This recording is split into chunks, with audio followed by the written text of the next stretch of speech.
I try to fix things with the kid. How'd it go?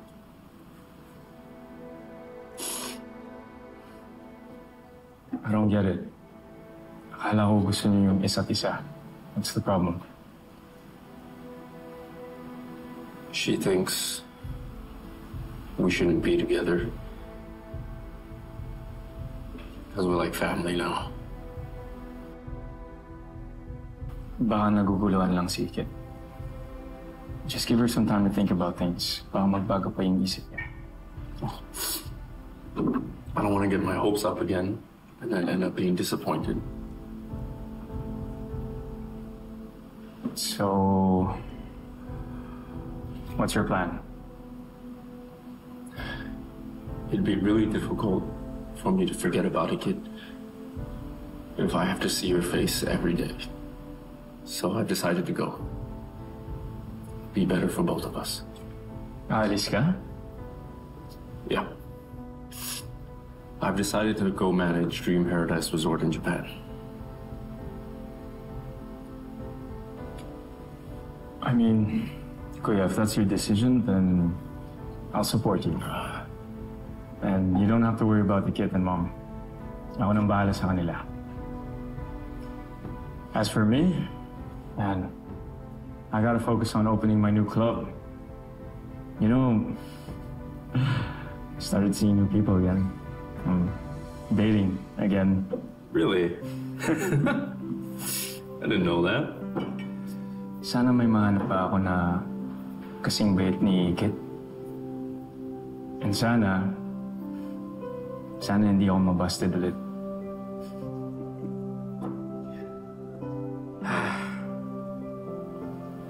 Good luck to us. Good luck sa atin.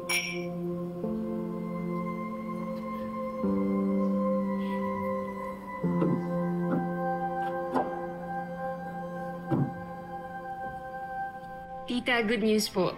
Na-approve na po yung application ko sa DOJ na maging state witness ako para sa kaso laban kay Angela. Maraming salamat, Pia. Gusto kong malaman mo na na-appreciate ko yung effort mo para makabawi sa amin ni Ikit. Yun lang naman po yung gusto kong gawin, Tita. Gusto ko pong ma-earn ulit yung trust nyo. Dahil kahit hiwalay naman na po kami ni Matthew, napamahal din naman po kayo sa akin. Salamat. Maraming salamat. Ikit. O anak, kanya ka ba tahimik dyan? Masama ba pakaramdam mo? May naisip lang po. Ikit, umamin ka nga. Napupuna ko ha, magmula nang umalis si Matthew papuntang Japan, lagi kang matamlay. Namiss mo na siya, no?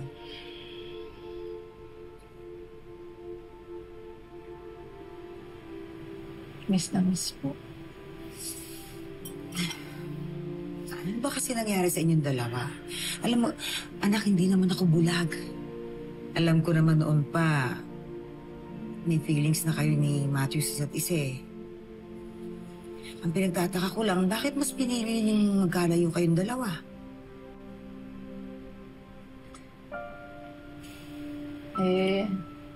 Kahit naman po gusto namin ng isa't isa,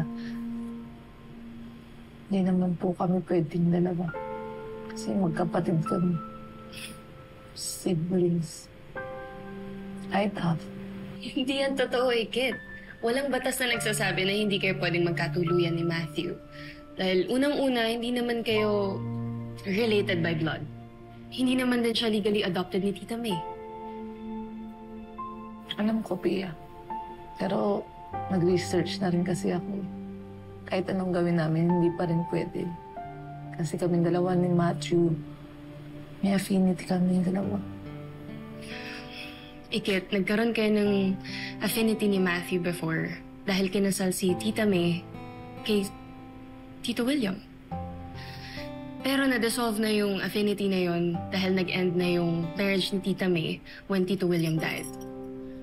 Which means, wala na kayong legal impediment kung sakaling magkatuluyan man kayo ni Matthew. At saka anak, huwag mong iisipin yung sasabihin ng iba.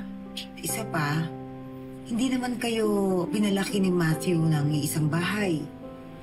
Hindi kayo pinalaki na bilang isang magkapatid. Kaya, pwedeng-pwede kayo magmahalan ni Matthew. So, ibig sabihin ay pwede nang maging kami ni Matthew. Yes, anak. And you have my blessing. Kasi gusto ko maging masaya kayong dalawa.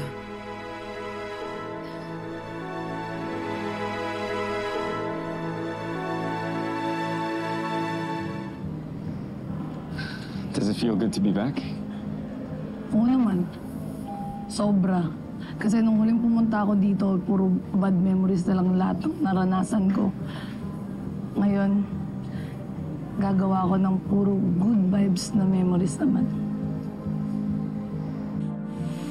Grabe, ang fresh air naman dito. Namiss ko to!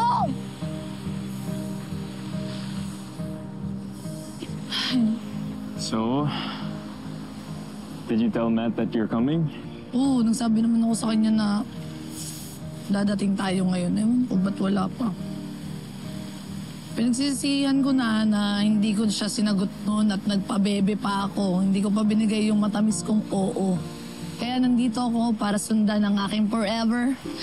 Eh, anong sabi ni Matt? Ayun, hindi nag-reply. Ay, nako. Ay, wait lang mag-update lang ako sa mga tropa kong tunay. Wait lang. Ito. Ayan, shoutout nga pala.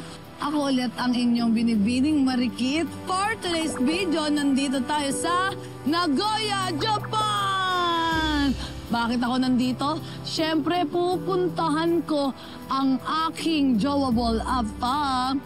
This is the day na magiging hindi na ako single. Tara, lilibot ko kayo dito. Dito, marami talagang mga apamity, kaya pumunta na kayo dito. Ay, mga guys, diba ang ganda dito? Kaya tignan nyo muna, diba? Ang ganda. Asan ang kuya mo? Ba't wala pa rin? Alam mo, parang deserve ko talaga na igos ako. Magiging totga ko na lang talaga yung kapatid mong apam.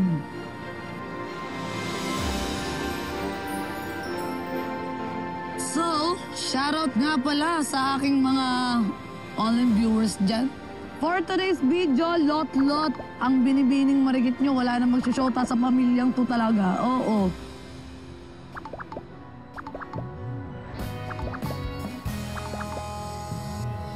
Ikaw ang binibini na ninanais ko, binibining marikit na dalangin ko. Ikaw ang nagbigay ng kulay sa aking mundo, sana ay panghabang buhay na ito.